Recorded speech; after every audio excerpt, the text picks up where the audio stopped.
In the previous episode, and the look on his face. Bloody hell, woman, what's your problem? Hello again, everybody. In the previous episode, Rebecca thinks that Luke kidnapped Kylie, and now Becca's going with punch first, ask questions later. Mister, you have until the count of 5 to let me go and step out of my personal space.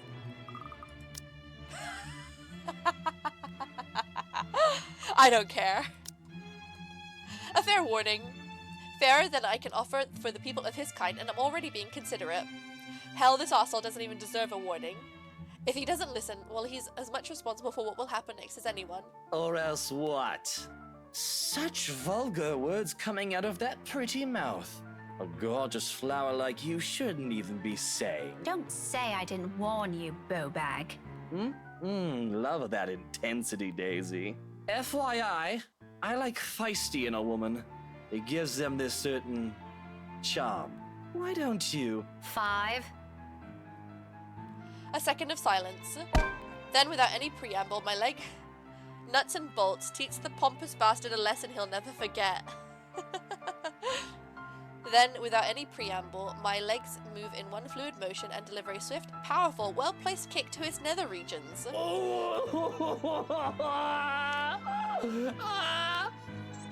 Needless to say, the effect is instantaneous. He yelps, abruptly drops his hold on me and kneels over, howling from the pain. I can see tears forming at the corner of his eyes too, though the mere sight of it prompts not an ounce of remorse from me. I would have been gentler if he isn't such a dirty little prick with an ego too big for his head. Too bad.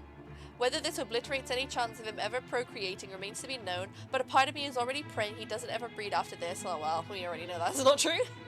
We have no need of more of him in this world. You mad woman! I warned you, you ass! Why this is harassment, I'm telling you! Harassment! No, it's assault. Then why don't you tell that to the police once they get here, You despicable! Whatever you're assuming I am, I'll have you know it's all in your head. None of it's true. You best have that pretty brain of yours checked before that gets worse. What is wrong with you? Is this the face of someone who'd do anything suspicious? Yes. Oh? You don't think a stranger luring an innocent child with promises of sweets before whisking them away from their parents doesn't warrant any suspicion? You have a very funny definition of suspicious, asshole. Maybe you're the one who should have that head of yours checked. The kid asked me to buy her sweets. You're the one who's suspicious here. I'll have you know, I have a wife. That much, at least, appears to have a sliver of truth to it. He even makes a show of brandishing his left hand to my face with much flourish. Sure enough, a wedding ring is there, though all that earned him is an unimpressed glare from me. Immediately, a small part of me starts to feel sorry for whatever poor woman married this sod. I don't understand why he has to bring her up either, as if the mention of her alone will magically present a solution to his problem. She must truly be a remarkable woman if she can handle a dirtbag like him. And even my wife of all people in this bloody city, has never, I'm telling you, accused me of such a scandalous thing! You crazy woman! Married or not, you're still a sleaze. Honestly, I feel... Miss Pink, why are you fighting with my tail? Whatever words still left to be said here die on my tongue. The same thing goes for the sleaze. Besides us stands Kylie, gawking at us with the same curious stare she often brings with her. I know that look all too well, a precocious child through and through. She doesn't say anything further, her gaze simply moves between us, eyeing us both carefully, clearly anticipating an answer. From my experience, when it gets like this with children her age, it's a sure sign they won't leave you until you've given them an answer they're satisfied with. Lying won't do either, it has dissolved into a shouting match for heaven's sake. And she did just say T.O. Something falls straight to the pit of my stomach at that. But my tone is gentle when I finally address her, void of any apprehension and what might be the first hints of embarrassment. I pointedly ignore the latter, it can very well be just the hunger speaking. Kylie, sweetie, do you know this oaf? Yeah, he's Tio Luke. Right at that moment, my brain stops. Every line of thought, every argument I still have against the man beside me dissipates in a haze. Amidst all of it, the one memory gets triggered from a few days ago. Tio? The one you mentioned before? The uncle? The guy Rowan wanted to impress? Or was that a dare? I'm sorry, I can't recall. Is it the one who promised he'll take Big Brother someplace cool? Yeah, the one and the same. Don't you know who he is? I sure as hell don't, darling. Because if I do, I wouldn't have let everything I've said earlier come out of my mouth. He's my T.O. Luke, gazillionaire extraordinaire, and no, the fairy godfather. He's your godfather. That's nice. The one and only. Did I get that right, T.O.? More than right, sweetheart. I'm sure Miss Pink here understood everything you said quite perfectly. Whatever is it that landed at the bottom of my stomach prior shot straight up to my face and stayed there. The heat from it slowly spreading to my cheeks, coloring my face in almost the same shade as my hair. If only the earth would swallow me whole here and now. His eyes are on me. I can feel them, jeering, mocking. I can't even bring myself to look at him. What's in there? Amusement? I doubt it. He's probably having the time of his life right now. But I know, I can hear the sneer in his tone along when he talks. He has that smug grin on him, which I may or may not want to punch off his face at present just for the hell of it. But damage control. I need to do some damage control before this whole thing goes south. Why would I apologize to Kylie? I should apologize to Luke. I literally assaulted him. Okay. Oh wow, that went up a lot. It was like there before. Though it pains me to apologize to a sleazebag like him, this is my mistake. With Kylie watching us close by, I don't want to set a bad example for her, do I? I'm surprised she grew up the child she is. If anything, I want to be the role model this man could possibly become from her. Even if it means taking a few blows to my ego and stroking his insufferable one. A deep gulp of air, a short moment to swallow my self-respect, and then I'm facing him. The words are out of my mouth in a single breath. I'm really, really sorry, sir. The bigger person, own up to your mistake and apologize. I had no idea. His smirk is impossible to miss. He's not making an effort to hide it, and even the smile is so irritatingly present in his tone. If I could slap it off him, I'd do it in a heartbeat. Now, it's an honest mistake, Daisy. No, I really mean it. I actually thought you were... And then... It's fine now. It probably happens quite a lot to a few people who look suspicious to you. Seems I'm one of them now. But don't lose sleep over it. Do be careful with that book, though. A little more and you would have dislodged my poor brain off my head. What would I ever do if that happens? Oh no! Did it leave a mark or anything? If you want, we can have it checked. I'll handle the expenses if there's a need for it. Now, what kind of man would I be if I let an attractive woman such as yourself do that? Why don't we just look at it this way? My forgiveness is coming from the utter goodness of my heart. So full of himself. Exactly the kind of person I'll happily leave to die in a ditch somewhere. Of course, sir.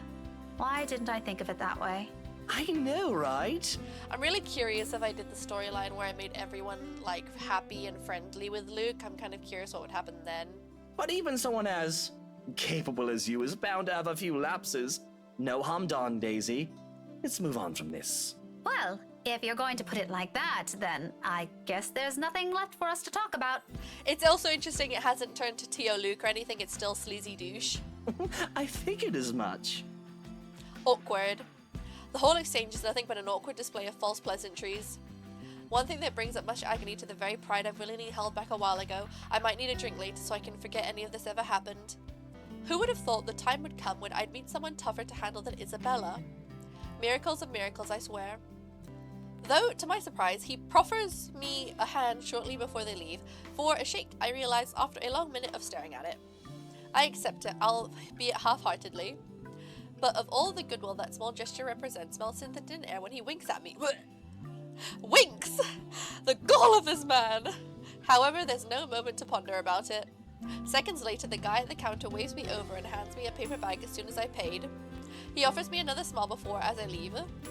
Normally I return it simply for the sake of returning it, or I don't at all, with the latter happening more commonly. For the time being, I do so freely. After that encounter and the scene we've caused, seeing a friendly gesture being extended to me, albeit from a person I barely know on a personal level, it feels like a reassurance despite bearing no promise of better days. I take what little I can of it with me as I step out into the night. Tuesday, October 25th. While lining up to buy dinner, Rebecca saw Kylie Suarez with a suspicious man. Assuming it was a kidnapping, Rebecca elected to take the matters into her own hands, only to find out that the man was the girl's godfather, Luke Wright. An embarrassed Rebecca apologized afterwards. A cloudless night sky greets me when I walk out of the cafe. Beyond the tall buildings, a blanket of stars spreads out before me. Isabella once told me that the best place to view it is someplace outside the city, away from the noise and the obtrusive lights. She'd seen it once in her mum's hometown and another time in the university she used to attend.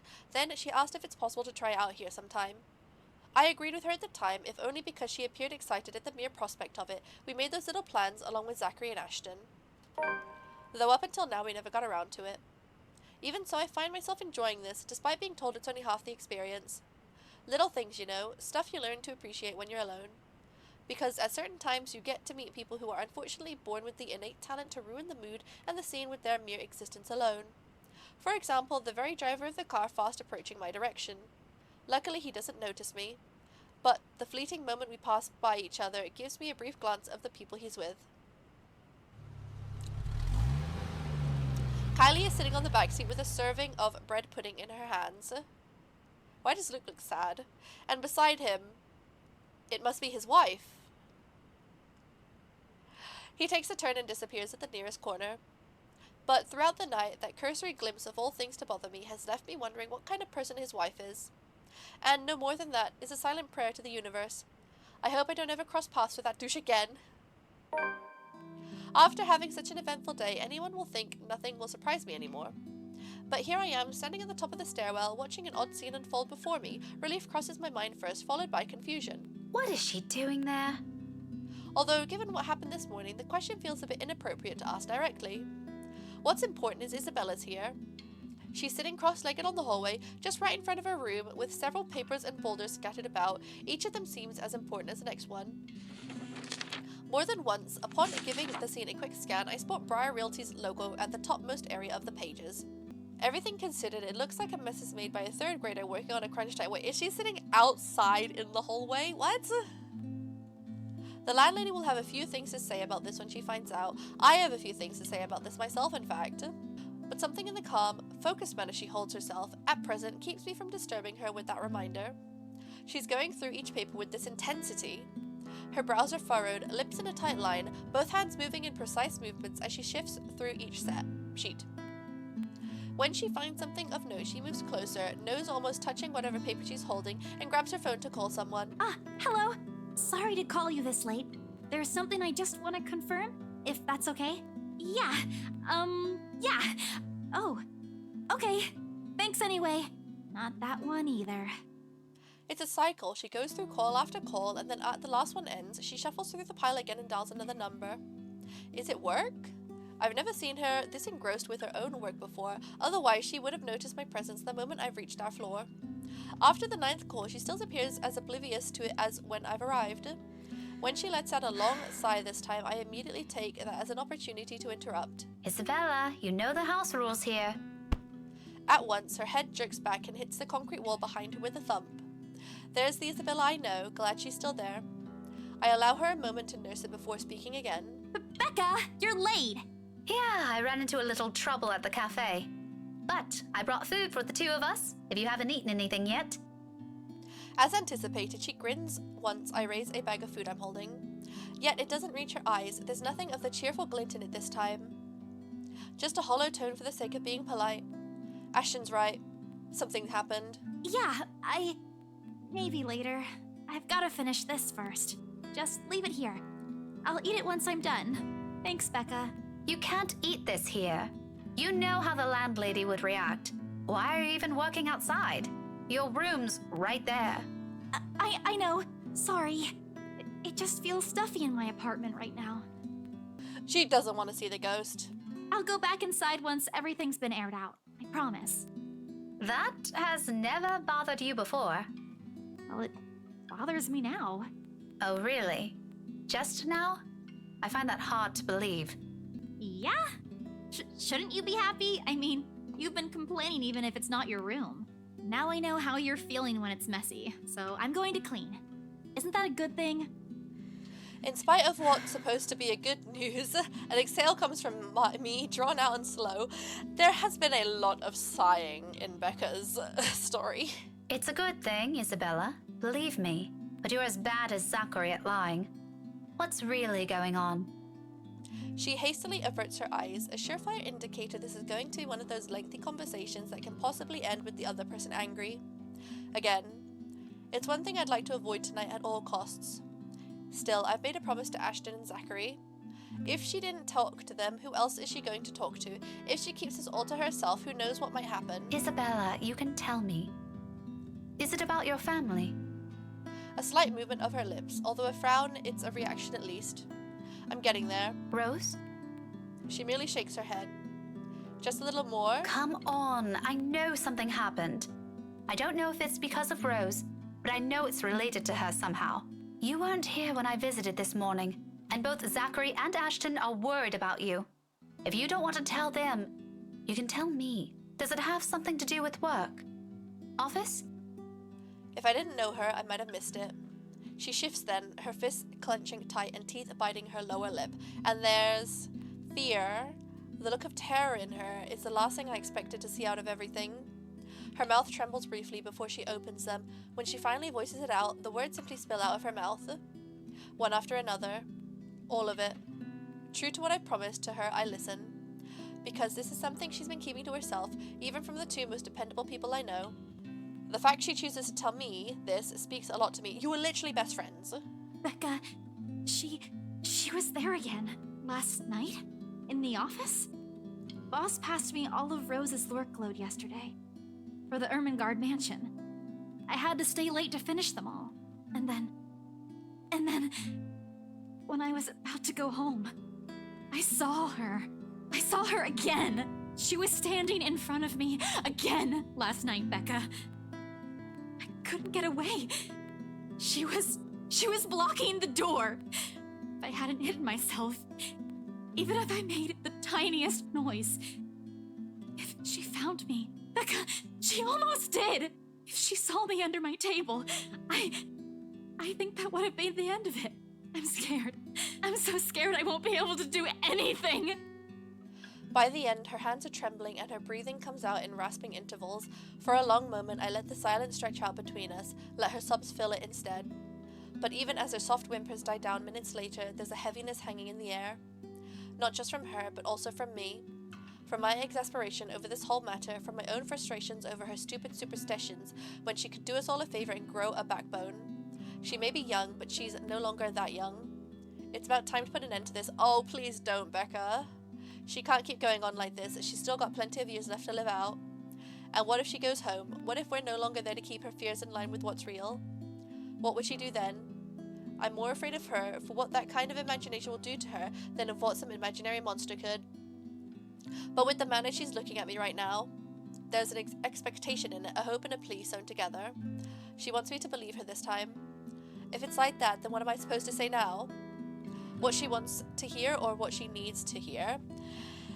So, I'm just going to quickly discuss something. So, my opinion of Isabella is she's the very generic character, the very something's happening to me, very pursue the leads, investigate it, why stuff's happening, you know, very generic horror girl trope. I like Hannah. She's where a lot of it is based as well. She's kind of like the linchpin of the story. I like Zachary. He has trauma, but he's also trying to deal with it and help people.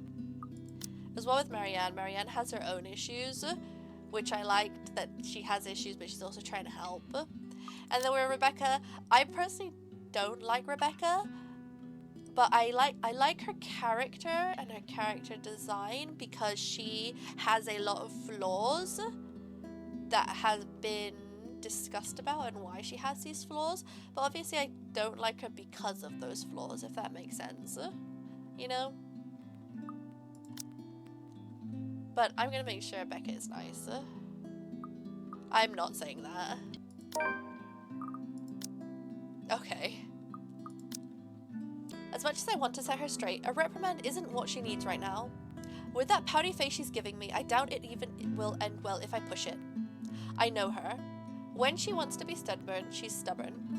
But there are moments when she can be acquiescing too, times when she'll be more accepting of what I tell her, despite her inclination to disagree with it. That talk can wait. In the meantime, I'll be the ear that listens to her without judging her, without criticizing her, despite my own opinions of it. You should have called me. She stares at me like I've grown another head, and a laughter slips out before I can stop myself. There? I can't do that! What will you do? Hit her with a book? You'll be dead before that happens. And That isn't what I'm talking about. After you got out, you should have phoned me. You didn't have to go to Zachary's. The corners of her mouth curl up, a sheepish smile by general definition. But this is Isabella. Her smiles are never half-hearted, never lacks her high spirits. Sheepish smile is a tongue twister. In spite of this, I know everything's going to be okay. Somehow. After all, she's learned how to pick herself up long ago, long before we met. oh, yeah.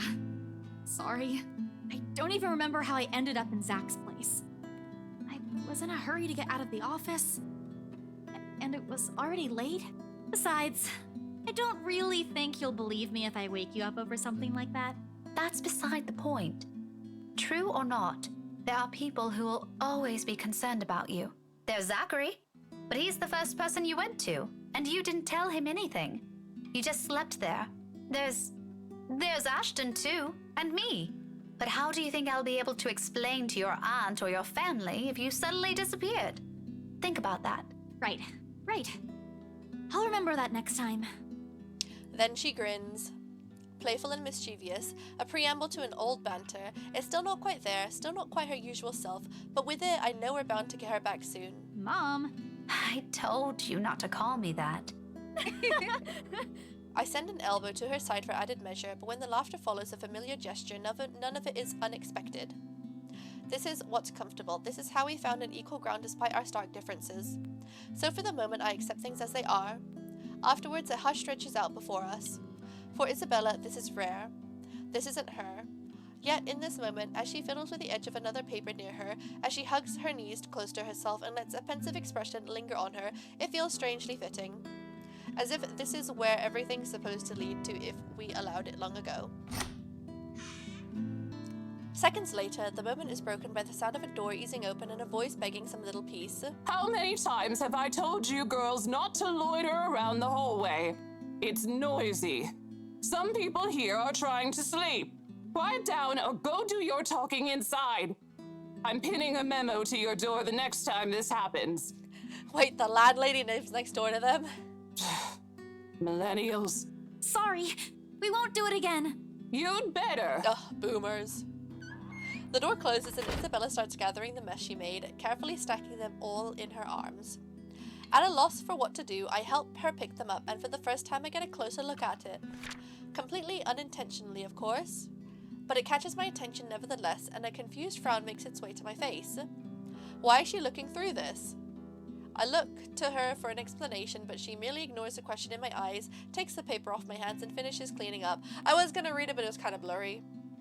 The last paper she puts on top is a letter. The one she supposedly found in the mansion, and what's probably the root cause of this odd behavior. I shoot her a questioning look for that too, but all she gives me is a smile. And in a halting tone, so completely unlike her. Becca, I'll find a way out of this. You guys don't have to worry about me. Anyways, I should go. I'll see you later. Where are you going? Getting myself some food.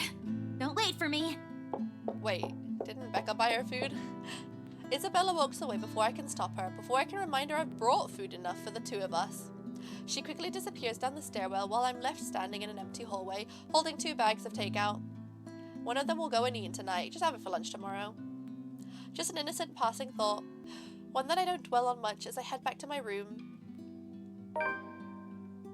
And we will end that episode there, everybody. Thank you so much for joining me. I'm sorry if there were any audio issues. I had to pause the video a few times because of some personal issues, but whatever.